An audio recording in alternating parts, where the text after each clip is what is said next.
So when I reflect on my leadership, and just kind of like life in general, when I reflect on the times where I've received hard feedback and it's been difficult for me to hear that feedback, I think it's especially painful because one of two things have happened. First, the first situation is when the very opposite of what I want people to say about me is said in that feedback. Like, for instance, when you work really, really hard and you feel like you're really, really caring for someone and they say, you don't care about me, right? Like that type of feedback you get from a player, that can really sting when they don't feel cared for, when our intentions are not felt. Or maybe even the criticism feels untrue and unfair in those situations. The second piece of hard feedback is when the feedback that people offer us has a shred of truth, when they shine a light on something that we know that we struggle with, or maybe they shine a light on something that we're blind to, and all of a sudden they make us aware. I'm like, oh my gosh, I missed that. Like that's painful. Like when there is truth in that feedback, we know that there's truth in that. Sometimes it can be a mix of both of these things, but that's my experience with difficult feedback. Now, today's episode is about working through hard feedback. We felt it would be an important conversation for us to have on the podcast after a coach in the TOC coach community asked a question that we get often. And this coach posed the question this way. He said, what do you do when players respond to your postseason feedback form with some critical comments that seem completely off the wall negative towards you? Some of them are even critical of strategy, practices, and substitutions. I felt that the purpose of these forums was for coaches to know how to coach them better as individuals. But with a few, it's turning into players telling me how we should be Xing and Oing. We have individual meetings next week, so I'm trying to wrap my head around how to approach this situation. And I really appreciate this coach reaching out about this. I think a lot of us struggle when the feedback feels really, really personal. So Betsy, Nate, and I are going to unpack the difficult parts of feedback for most of us. We're going to give you some strategies as well as some mindsets that we'd recommend in helping to get the most out of your feedback in that process. Welcome back to the Coaching Culture Podcast. My name is JP Nerman. The mission of this podcast is to help you to become a better leader and better coach and build a better team culture. I'm joined by my co-hosts, Nate Sanderson and Betsy Butterick. Be sure to check out Betsy's book and blog at betsybutterick.com. Also, get the notes to this in every episode of the podcast by joining our weekly newsletter at tocculture.com. Also at tocculture.com, you can learn more about our community for coaches, TOC Coach. You go well beyond the podcast. You're in a community. You're getting exposed to content and resources and coaching and training with other like-minded coaches that are looking to grow themselves and their teams. Before we get into just some of the challenges that coaches face around this, I thought we'd kind of just maybe share personally, and I'll go to you, Betsy, here. Just what's the hardest part for you when you get difficult feedback or criticism around maybe your coaching, your facilitation, presentation, or just in life in general? Yeah, I think for me, at least professionally, but this also ties into personally, is any kind of feedback that I get about my work feels very personal because so much of what I do stems from who I am, whether it's how I facilitate or the language that I use, the jokes that I make, the questions that I ask. So much of who I am is integrated into the way that I work and the work that I do, that when I get feedback that's challenging to hear, immediately can feel very personal. And I've learned over time to recognize like, oof, like, okay, like shot to the heart. That was tough. And then what is that really about? And being able to learn from feedback, even if there's like a teeny tiny little thing that I can take that allows me to show up differently in the future without changing who I am, but perhaps the way that I articulate something or the order that I facilitate something, just like finding the good in the things that feel really hurtful. And then the second thing is also recognizing when it's truly about me and when it involves me, but it's not about me. Like, I always think of that phrase, hurt people, and it's like, okay, what is it about them that is causing them to give me this kind of feedback that feels so deeply personal? And what's true about it, and also what maybe has less to do with me and more to do with something about them? And is there a way I can unearth that through conversation with that person? Mm. How about you, Nate? Yeah, I think for me, JP, I've always had a paranoia about feedback and particularly things that, well, like it's something about the unknown, I think, where because I've been surprised in a number of situations where there's feedback that either, at first blush feels off base, or maybe your intentions were totally misunderstood, or you just didn't see it coming, I guess, for lack of a better term. And so there's just like this fear and bracing for me of like, I have no idea what's coming. And I've had enough experiences with that have had, you know, stories that have spun out from that probably trigger some of those memories too. And I think, similar to Betsy, like this is probably true for most coaches, that we put so much into what we do with good intentions to help and serve kids and grow teams and use sport to grow people, and particularly for transformational coaches, that when feedback comes back it does feel personal, because this is our personal work, this is our life mission, right, and the thing that we've committed ourselves to. So whether it is intended to or not, I think that sometimes is difficult to tease out. And then, again, for me personally, like there's just a fear of like, so what's next? How is authority or administration, or going to interpret the feedback that either they've come across or that I've come across, or is this going to be used in a way that's constructive for growth? Is this going to be used in a way that invites people into joint solution finding, or is And I haven't had to have any scathing reviews on Amazon of my book yet. Yeah, no, I resonate with the book. Betsy said, like, there's a part of you, and of who we are that's connected with what we do, and that rings true. The proximity of relationship is always one that makes it really hard for me, especially the ones you tied with there, Nate, of like my intent not having been felt or received, especially when you work so bloody hard at trying to make it a really good experience for that person, or make it a really nice gift for that person, or whatever it be that you're trying to do. That really stings. It really stings. And yet I look at feedback, and I look at, my question for you guys is, well, what's been a really positive experience that you might have had with feedback? And I'll answer this first. I look at feedback, and I would probably have been really, really bad at receiving it, for the majority of my life. And my wife would still say that's still probably the case, but I actually do see it as a gift. And it's because I look at one of the most transformational periods of my coaching around 2015, 2016. It was the feedback that really helped get me across the edge. Like it was hard. It stung. It sucked, but it made me go, gosh, I got to do some work. Like I got to change myself. So I am grateful for feedback because of that period of my life, and how a parent delivered it to me, how a fellow coach delivered it to me, how an administrator delivered it to me, and how some athletes delivered it to me. How about you all? What would be a really positive experience for you around feedback?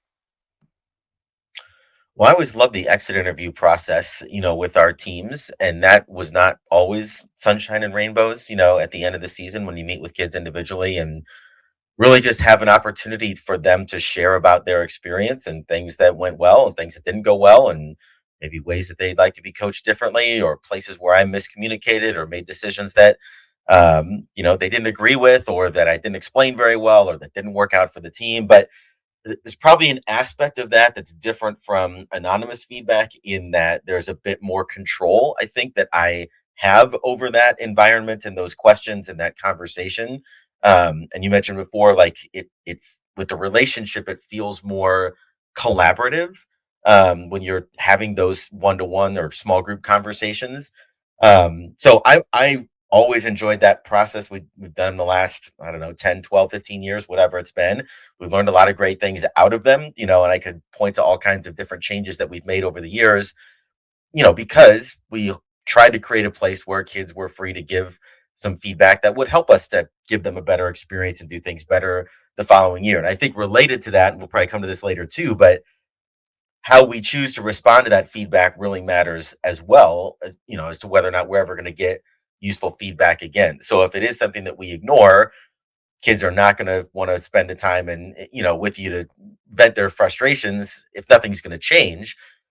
Versus if you can clearly say, like, we had the Simpson rule last year, which was we will not take you stay longer for practice. We'll always get out on time, no matter what. Well, that came from an exit interview, right? And how important that was for the team. And so, it became a thing, and we honored it. And I think kids then respect the process that when they do give feedback about things that are important to them, we listen and we do try to incorporate it into what we're doing. Mm. Yeah, the most positive thing for me, JP, about feedback is the opportunity to learn. And that's sometimes really hard. And I think about, Nate's in the New Ventures West program, and I went through that program in 2011. And I remember after the second in-person session, the head, instructor, coach of the three who were working with our cohort, she said in front of the room, Betsy, your optimism and positivity will not serve you in this profession. And at that point in my life, I was 27, and I remember thinking, but that's like, it's always been a value add. It's so much a part of who I am. Like, what are you talking about? And she's like, the same thing that's made you a great basketball coach will keep you from doing the depth of work that you want to do with people. And that was incredibly hard to hear because I felt in that moment like I needed to change or undo or be less of myself. And the invitation was really to explore parts of my discomfort with people who were in situations that I felt emotionally as a very empathetic person when somebody was really struggling or in pain, and there was nothing I could do to fix it or change it. That was really tough for me. And one of my fixes was, to make them laugh or cheer them up or help them see the bright side, the silver lining. But that also would unintentionally invalidate a lot of the future clients that I would work with. And I grew so much and absolutely am a much better coach of people today because I received that feedback. Was it exceptionally hard to take? Yes. But the opportunity to grow, to change, to get better, to learn more about myself, that was an incredible gift. Mm. And I think this is one really an interesting thing. What we're talking about here is our positive experiences. For me, when I look back on 2015, 2016, what was so powerful about that for me was the how hard it was for them to give it. Mm. They still had the courage to give it to me, to give me that feedback. And I think that's what it made it really hard. I'm like, oh my gosh, like this was hard for them to share, but they still gave it to me. And that was like I'm so grateful for it now, like, and that there was a level of intentionality into it. It wasn't like they just unloaded. Right? It's not the keyboard warrior that sends you the pissed off email at 1 a.m. in the morning when they've drank half a bottle of whiskey. Not that parent. Like we're talking about the parent that's like thought about it, brings me in, sits me down, looks me in the eyes, and talks about and they know me, right? Like they have that relationship. And then what you talk about there, Nate, is just it's a beautiful aspect of feedback when it's collaborative. And I always love Jennifer Garvey Burger talks about this, which is just feedback when it's done well. It's not something you give; it's a conversation you're having. Mhm. Here's the challenge, though. And we all know this. We don't always get to choose how we get the feedback, though, right? Sometimes, you know, we try our best intentions to set the feedback, and we'll talk a little bit about ways we can, facilitate feedback through whether it's through Google surveys or exit interviews. But you're going to get feedback, and it's going to come to you whether it's through your own survey, whether your administrator administers the survey to get feedback, or however it comes to you, right? You're on ratemyprofessor.com. You don't know. Like you could be getting feedback somewhere, and it sucks, and it is not delivered by someone with intentionality or with kindness or care. They just dump it on you, right? Then they just share that. So when we think about those moments, because I think this is the really hard part, and one of the things that sparked this from one of our listeners and members in the TOC coach community, it was this idea of just like, what do you do when you get this feedback and it just feels like it's really negative towards you and it's really personally attacking you? How do you start to process that in a healthy way? Yeah, if we had that exact answer, like we wouldn't need to have conversations like this. But I'm so grateful that we get to talk about this because while it might be different for everyone, for me, if we're thinking about controllables, and you mentioned JP, sometimes you don't know when or where or what kind of feedback you're going to get. And Nate, you mentioned having that paranoia almost about feedback and then what happens next. So focusing on our controllables, starting with self, when you get feedback dumped on you, maybe it was unappreciated at, you know, best, and really brutal at worst. But taking a moment to start with self and regulate, like, what is this triggering in me and why? What is it Mm. about this feedback that is touching something raw or sensitive, like hitting that nerve or pushing that button in me? And what's that really about?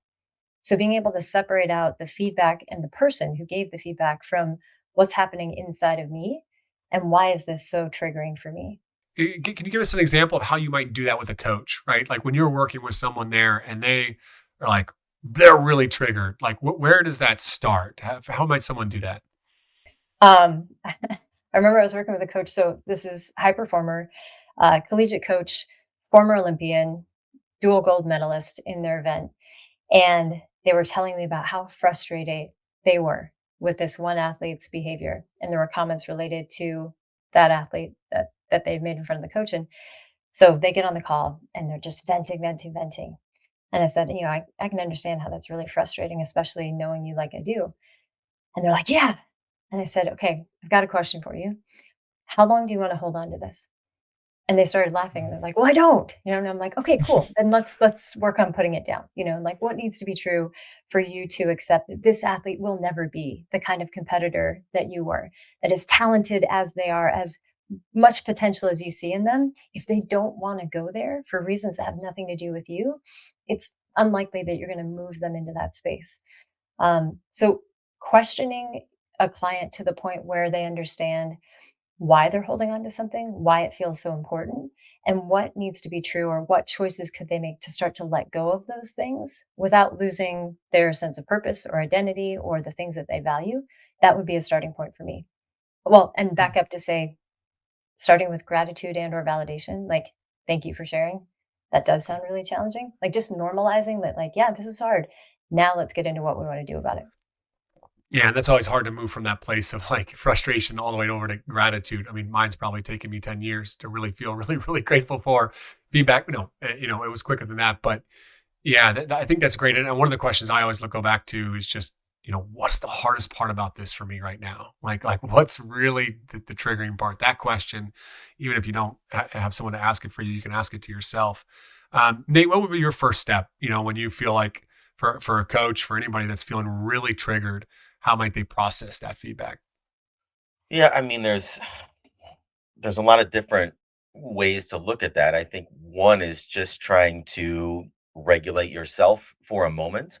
Even if it's stepping away, doing some breathing, going for a walk, yelling at the dog, whatever it might be, like something just to express some of that instant energy that might have been triggered by whatever is in the feedback, if that's a possibility. For me, I'm a verbal processor, so I would talk with someone else, coaches on the coaching staff or a mentor. um I think there's a line at some point between trying to work through it and not willing to put it down, Betsy. And there isn't a shelf life on that. We don't want to carry it around obviously forever, but at the same time, like, there is some mulling over to try to figure out what's valid. um Trying to understand context, and sometimes you have that when, if it's on a survey or if it's feedback, that's collected by somebody else and there's a name attached to it, like that typically, at least for me, is helpful because then I can access a more fuller story or some more background to compared to just an anonymous comment that says, well, coach doesn't care about blah blah blah blah blah, and so sometimes that's helpful to try to just track down a little bit of that as well. um yeah, I think the other thing too that for me has been helpful in terms of a mindset is that giving myself some grace, that we're always making decisions with incomplete information. And sometimes, so I know in this particular thread on the TOC community, this was tied a little bit into systems and strategies and players wanting to do some different stuff, systemically with the team. And that can feel a little personal too, because obviously you put a lot of time into what you're running in terms of your systems and your sport. But at the same time, like, we don't have the benefit of result, when we're making decisions about rotations or offense or defense or game time decisions. Like, if we knew how things were going to turn out, we'd be a hell of a lot better at making decisions in the moment if we had that crystal ball. And we just sometimes I got to remind myself, like, I did made the best decision I could with the information I had at the time and extend myself a little bit of grace as well. Can I jump in there for a second, Nate? Because I think you're touching on something that I know we haven't gotten into strategies necessarily yet, but the feedback you fear the most is often the most beneficial to own. So if you know as a coach you're making decisions without the crystal ball telling you how it's going to work out, at any point a coach can say, look, at any point in the season, we are going to make the best decisions to put our team in a position to be successful. And sometimes it'll work out, sometimes it won't. What we're asking is for you to trust us. And the commitment we'll make is we're going to refine with the information we get after the decision has been made. But it's like owning the feedback that you're afraid will come your way based off of your role, responsibility, whatever it happens to be. Doing that proactively expands that context, that perspective, and allows people to maybe start to consider, okay, knowing that coach is making a decision without knowing how it's going to turn out, that they have this shared commitment to the best interest of the team and our success. What feedback can I give that might be more beneficial than just saying, well, we need to run different things?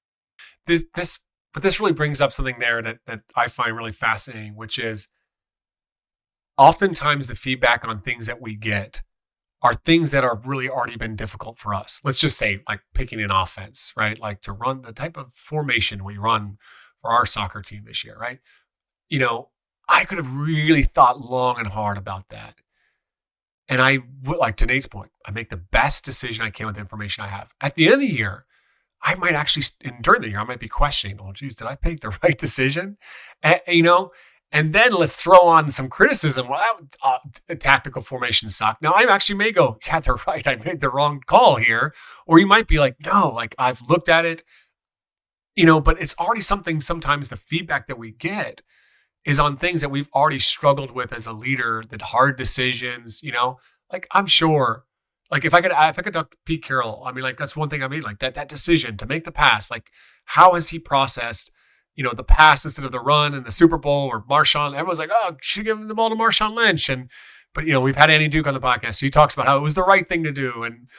But nobody cares about that. They don't want to look at that. They just want to look at the results. So everyone else is resulting. It's very difficult for us as leaders when we already struggle to believe and have confidence in our decisions. And then you throw on people's feedback, that adds another layer of complexity, right?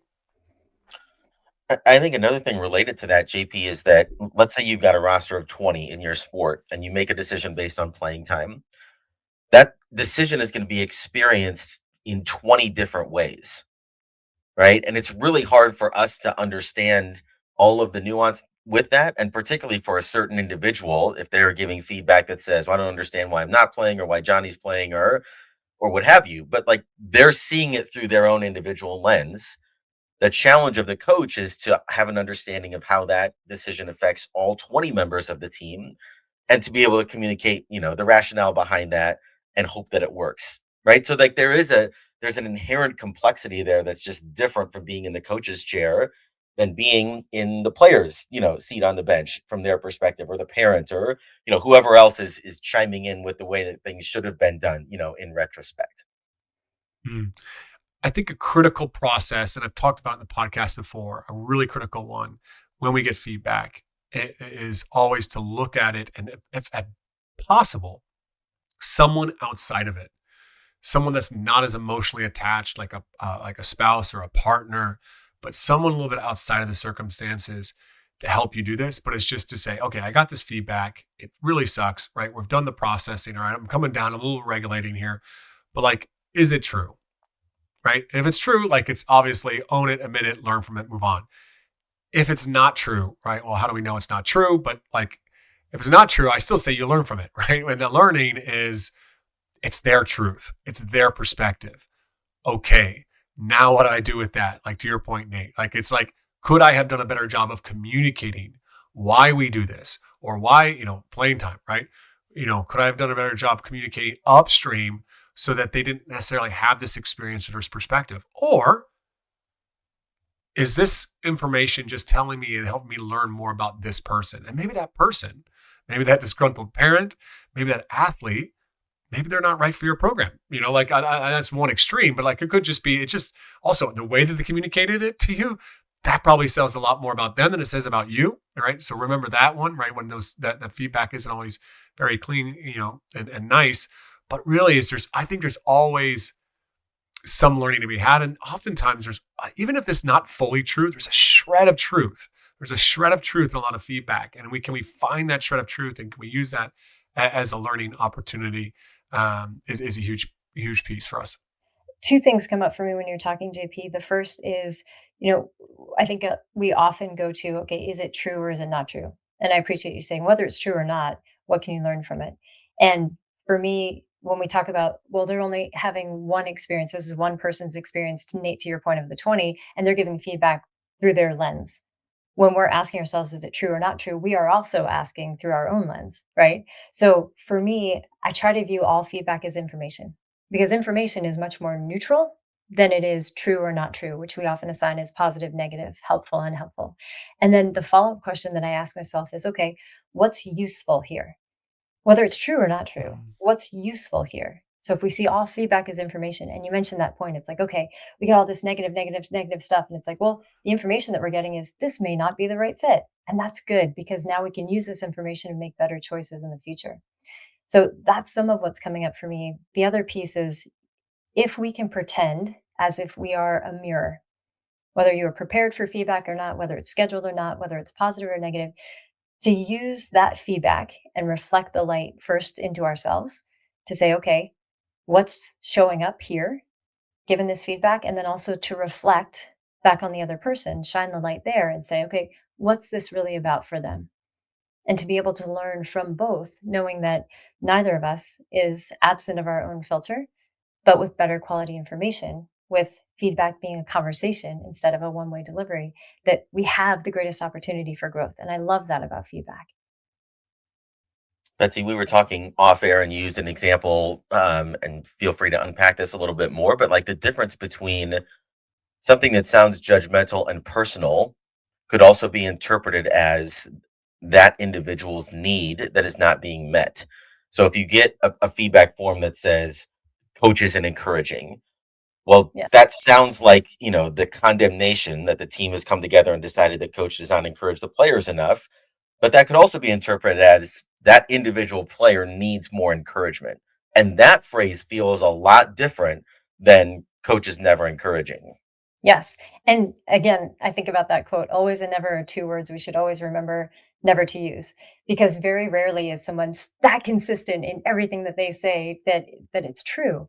And exactly to your point, Nate, the conversation we were having, a player said to their coach, "Coach, you're not being very encouraging right now," which the coach took as a judgment, took as criticism. That same player had the opportunity to say, "Coach, I could use more encouragement right now."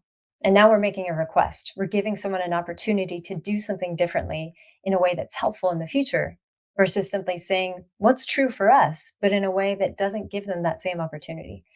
And this is where I really get nerdy about the small shifts in language that allow us to experience feedback differently and to optimize the feedback that we get for future success. Mm.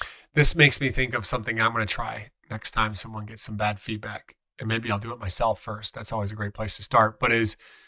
Or I say bad feedback, criticism, right? And Information, where it feel maybe. information, as Betsy says, um, it feels like an attack, right? The way that they're communicating, it feels like a judgment. I think the move that I'm going to try here is how would I have liked for them to have communicated that? Hmm. Take out my pen and write it down. How could they have communicated? And then what if I was to read it or listen to it that way, right? Mhm. Like that, take that nasty parent email. Maybe you can even drop it into AI and say, hey, make this a nice email so I can reread it. Maybe AI will just go ahead and start doing that automatically for us so we don't have to listen to this garbage sometimes that just actually gets people dump on us, right? So, but it's just like, can we just start to change how we're reading it, right? I mean, I'll be honest with you, like the amount of times that I get into an argument, right? Not to air my marriage, out here, but like we'll get into discussion with your partner, and there's a little bit of an argument, and you hinge on the one word they said, and you know that at the end of the day, that's not really what they were meaning, but we're hanging on that one word. Well, you said I always do that, right? It's like, I don't always do that, and we go and we provide all the evidence. It's just like, yeah, that's not what they meant. Yeah. What were they really meaning? So I think that's a really cool learning for me today. Well, to continue on that path, JP, it's like, okay, I love the idea that how do I wish they would have delivered this? And can I read it that way? And then what can I do with the feedback then? Also, especially within teams or organizations or relationships, can we share that information with them? Of hey, in the future, when you have feedback like this, it would be really helpful if you could deliver it more like this. or to ask directly. And you talk about airing out kind of marriage struggles. It's like, I remember not too long ago, my wife said something, this was over text. She's like, "Why are you talking like that?" And I said, "What do you mean?" She's like, and then she wrote down two words that I had used in my previous text. She's like, "You sound so formal. Why do you sound like that?" And I was like, "Those are the most appropriate words for what I'm trying to explain." And she's like, "Nobody talks like that." And in my head, I'm like, "I know so many people who talks like that. Separate from that, I talk like that. So what are you really getting at here?" Right? Being able to say to someone, "Oof, like that feels really critical. Was that your intention?" Like to ask with curiosity from the beginning, before we start the meaning making, before we start creating narratives, before we start arming ourselves for our defense and throwing all the examples about why they're wrong. Can we ask? Like, oof. And can we be transparent? Which I know also requires a little vulnerability. Like, that really stung when you said that. Like, that felt really personal when you said, I was using formal language. As someone who loves words, I try to be as accurate as possible because I know that's important to you with the language that I use. So to be criticized for trying to give you something that you've requested, accuracy, feels really challenging. Help me Mm, understand, like, what was really going on for you there where you felt like I was being too formal in a text conversation. mm. So this kind of leads us into where I want to kind of finish off today's conversation. I think it's really nice kind of segue, which is just like what are ways that we can be better about asking for feedback so that it's more helpful, more beneficial for us, maybe a little less triggering for us, a little bit easier to hear, a little bit less, a little bit easier to process without losing that honesty. In fact, maybe even getting more honesty, right? Because I think you can ask for feedback and you can not get honesty. And honestly, that's not a good place to be either, is like to ask for feedback and then, not figure out that you had something stuck in between your teeth, right? That everyone can see and makes you look like an idiot. I've definitely done that a few times. So when you think about asking for feedback, I'm curious, Nate, you've talked about the exit interview. Obviously, that's a great way to do that. Is to be able to have those types of conversations. Where would you all start there as far as just some recommendations for coaches that maybe struggle with feedback on this? Yeah, I think you have to figure out systems that work for you. In terms of if you're more comfortable with a conversation than a Google form, or if you're more comfortable with a Google form that a player puts their name on it versus one that doesn't, or you want to know what to prepare for in those conversations. So you'd like to do a Google form ahead of time, and then that gives you a chance to have an idea of maybe the things to talk about in your exit interviews. Like there's lots of different ways to do it. I think what we've tried to do, or at least the seasons where it's worked the best, is that we communicate like from the beginning of the year in our first round of, preseason or early season one-on-ones. We're talking about roles and kind of how things are shaking out early in the season, that we always want to get feedback. So if something isn't working for you or something is not clear to you or we didn't, explain a decision down the road, please reach out. Like that's the reason why we do these one-on-one check-ins, is because I want actionable intelligence, not after the fact reports. I want to, so if something's bothering you, JP, during the season, you don't know why you didn't come in the second quarter after you did the first month of the year, and I never explained it to you. I don't want to wait to talk about that in the exit interview and then have you stew about it for the second half of the year and be an issue between you and me that I have no awareness of. Right. So we try to frame it that way at the beginning of the year, is that we're trying to capture actionable intelligence so that we can refine and make better decisions or communicate better. And I'm surely going to screw that process up, whether it's my communication or we're going to make decisions that didn't work out, and we want to continually grow. We want to continually get better. And the other thing that always say is that I don't know what it's like to be a teenage girl today, and I don't know what it's like to play for me. And so I don't get that perspective. I have a perspective of how I think our decisions are going to be implemented and what they're going to feel like and the experience it's going to create. But I don't really know because I've never been coached by me. And so if they're willing, whether it's through captains or through one-on-ones or through mid-year check-ins or exit interviews, to share ways that I can be a better coach, I know they have information that I can't access on my own, and that's why we try to open the tent and invite them into that process. Mm. And best of intentions for sure, Nate. Like, and I hear this phrase often. It's like, hey, if anything's an issue for you, come talk to us, right? Or like, please reach out. Those are two very common phrases, not just in sports, but with all people. Where I think we can refine a little bit is we can tell people how they can best do that. So when you have some feedback that you'd like to give me, here's the best, modality or time or even language that you can use to alert me to the fact that feedback is coming. So being, I'll say, a little more specific, setting expectations, even about what feedback is appropriate or inappropriate. If kids are weighing in on what systems we should run, well, that's my job as a coach. So I'll ask for that versus having that be feedback I want from you consistently because I have to make those decisions without knowing the outcome yet. So maybe there's certain things that are more or less desirable at certain points during a season, if we're talking about coaching, but letting people know, setting them up for success, how they can give feedback to you when they have it, what feedback you'd really like in order to grow or develop or serve them better. And then also normalizing feedback, like practicing feedback before we get to that one-on-one end of season meeting. And things I hear often in those meetings is coaches say, you know what, Betsy, I feel like they're just telling me what I want to hear, not what's really true. So when that is the case, a tool that I often use is something like Mentimeter, where we can do anonymous live polling. Everybody gets to say what's true for them. There aren't any names attached to it. We're all sitting in the same room. And now we have a better picture of what's really going on. And you're still going to get the same, I'll say, bias of individuals looking through their own lens. But when it's all out there and people fear less to be honest, if maybe they don't have yet the quality of relationship or they're worried about the repercussions of their truth, being able to create an environment where that's more accessible allows us better quality information to then optimize for the future. But also like the two-way piece. And I know a lot of coaches are like, well, it's not their place to give me feedback on my coaching. Okay. So what you're saying is you're willing to operate with less information about how to be really effective with your athletes. Like when you start to change how something is framed, then sometimes it can open a greater possibility about the value of feedback and the way that is both given and received. And then also, how are we modeling, let's say, as coaches for our athletes, the way that we receive tough feedback? Like how many people, by a show of hands, and just even within the three of us, how many of you have had an experience where you've given someone feedback and the first thing they did was say, thank you? Like, I can only guess how hard it was for you to tell me that, but I really appreciate that you did. Like, that's not a normal experience for people. And I really wish it was. Because if we can normalize feedback, if we can qualify feedback as care, we can see it as information that allows us an opportunity to make different, sometimes better choices. That's a gift. Mm. It's interesting, that coach. This is it's not their place.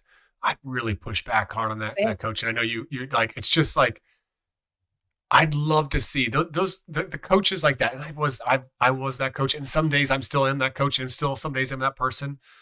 With my kids, I think about it, like do this, do that, do this, constantly give them feedback. You could have done this better. Do with your players. It's like, gosh, imagine someone was doing that with me as a coach, standing there on the sideline going, coach, you didn't do this right. Coach, you didn't do this right. Coach, do this better.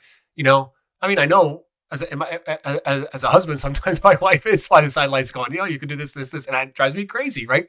So it's so hypocritical. And one thing that I had written down here, if you don't want feedback, don't ask for it. And I'd take that even a step further, right? Obviously, if you're asking for feedback, you got to be ready for it. And obviously, people can be much more intentional and much more kind, and sometimes the way they give it. But like, end of the day, like we can grow in how we receive it. But one thing that I think is, been probably taken out of context lately is the Teddy Roosevelt, "The Man in the Arena" poem. For those that don't know it, it's the Man in the Arena. It goes, "It is not the critic who counts. It's not the man who points out how the strong man stumbles or where the doer of deeds could have done them better." And it goes on and on and on. And people like to use this to say, shut up, don't criticize me, right? One thing that I know, I've seen an author that Nate and I would know. He publishes a book, gets some hard feedback, and then decides to take to Twitter to bash the people that gave him this criticism. And I would say to this person, right, as authors, we are stepping into the arena. And yes, the critic doesn't count, whatever, get over it. But like, that's part of the process of putting a book out there, is that people can come out there, give you 1 star and tell you it sucks, right? And that's part of the process of leadership. That's what makes it hard is you're going to step into the arena and people are going to tell you your shit. They're going to say you're not a good coach. They're going to say you did the wrong thing. You made the wrong call. People are going to criticize Pete Carroll. People are going to do that. That is part of it. And so it's not just, if you don't want hard feedback, then don't be a leader. Don't get into coaching, right? This is part of the game. And so Definitely much don't write a book. Yeah. definitely don't write a book. Stay the hell away from writing a book, right? So that's me off my soapbox. But I just really think like this is for us to grow at. And yes, we can get better, and other people can get better at, we can get better at how we ask for it and those types of things. But really, I think our growth is how we're receiving it. Yeah. And to further your point, JP, like if you don't want feedback, don't ask for it. And you can go two ways with that. If you really don't want feedback, don't stop it. Don't ask for it. Make it known that you do not want feedback. So that's Mm. one way. The other thing is if you're someone who doesn't want feedback, so you're not going to ask for it, what is that about? Like, what is it about you that makes it currently true that you are uninterested or perhaps even afraid of the feedback that might come? So if you're somebody who currently does not want feedback, it's not a desirable conversation to have. Why is that true for you? And what could shift or change in order to understand and then apply the value of feedback? What would it take to put a toe in the water? You don't have to dive straight into the feedback pool in the deep end, but what would it take to start to experience feedback differently, perhaps than you have in the past, so that you can get the value of information when it's shared? So I know that like in my own experience and reflecting through, some of my past few seasons here, that my response to criticism, this is a pattern for me, um, particularly in coaching, is to fawn. So Betsy sends me an email and says, I didn't like this or my daughter didn't like that. And I would immediately just agree. You're right. I screwed this up and I should have done this differently. And that was my mistake. And I do that all the time. Like that's my defense mechanism is just It's to such a agree. two. Yeah, that's the Enneagram 2, right? Is to take it on myself, accept all the responsibility and blame, and then hope that harmony is preserved. But I don't think looking back that always has served me well. I do think sometimes coaches can swing a little bit in the pendulum of like, well, everybody's opinion matters and everybody's perspective is important, and I agree with that. My question is, how do you know when to stand? Like as you're taking all of this in and you're inviting more and more feedback, at some point there's a danger of losing yourself. And there's a danger of losing, whether it's the values or the mission or the thing that you were really about in the beginning because you're trying to appease as many people as possible. I know that's not the same thing, but I think it's a slippery slope that sometimes we can find ourselves in. Or I'll personalize it. I have found myself in that place, before. So, what's the advice to coaches that every once in a while you do need to take a stand and you do need to be a bit defensive in the face of perhaps harsh criticism? Quick answer. Do you want to go, JP? Okay, quick There's answer. just I'd this, say as little as possible, lead with gratitude, and offer perspective. So for me, it might be that email from the parent of like, thank you for letting me know. I appreciate your perspective. Your feedback is always welcome. And please understand that my intention is always to put the team in the most competitive position, whether that, includes your daughter or not from time to time. So like just say less and be very clear, lead with gratitude, and then stand when you say take a swing, like reaffirm your purpose or value, and then sign off. 100%. I just double on what Betsy. I mean, I think the whole thing we're talking about actually is the process for taking it, receiving it, learning from it. And oftentimes that learning from it is knowing yourself more clearly. And you can be grateful for that. For example, Nate, you've been part of it. My latest book, The Culture Captain, I've got over 35 people reading it. There have been some harsh criticisms, not a lot, right? Two or three out of maybe 35 that have, people that occasionally are giving it a harsh criticism. I'm having a process going through that. But as I come out the other end, there has been a shred of truth, a little bit of learnings here, but more so, it has actually helped me feel more convicted and more confident in what I'm writing is the best book for athletes that has ever been written. And it's knowing exactly what I'm trying to do. And it's giving me clarity. The fact that they're actually giving that response, that feedback is more reason to double down on what I'm doing because athletes need to hear a different perspective than possibly that coach is delivering to that athlete on a daily basis. So oftentimes when you go through this process, you get more conviction. You have more belief. Listening to feedback and going through this process is not taking it on and saying, I have to change, right, all the time. It's quite often just the opposite. So as we wrap up today's episode, I'd encourage all of us to proactively seek feedback. Don't sit back and wait for it. We need to get uncomfortable. I'm not sure you ever get fully comfortable with hard feedback. Maybe you're going to always be uncomfortable, but I'll tell you what, I think I've grown in this area where I'm more uncomfortable when I don't feel like I'm getting feedback. Like when people aren't telling me I can be better at something, then I'm worried that I'm just not getting information that I need, because I know I'm definitely not perfect. And I feel like I'm starting to stagnate. Maybe that's why I'm so grateful for my wife, because she's always ready to share some feedback on how I can be better. So thanks for that. If you're listening, babe. But that's it for today's episode of the podcast. Thanks again for listening, and be sure to subscribe wherever you listen to podcasts and leave us a review if you get a chance.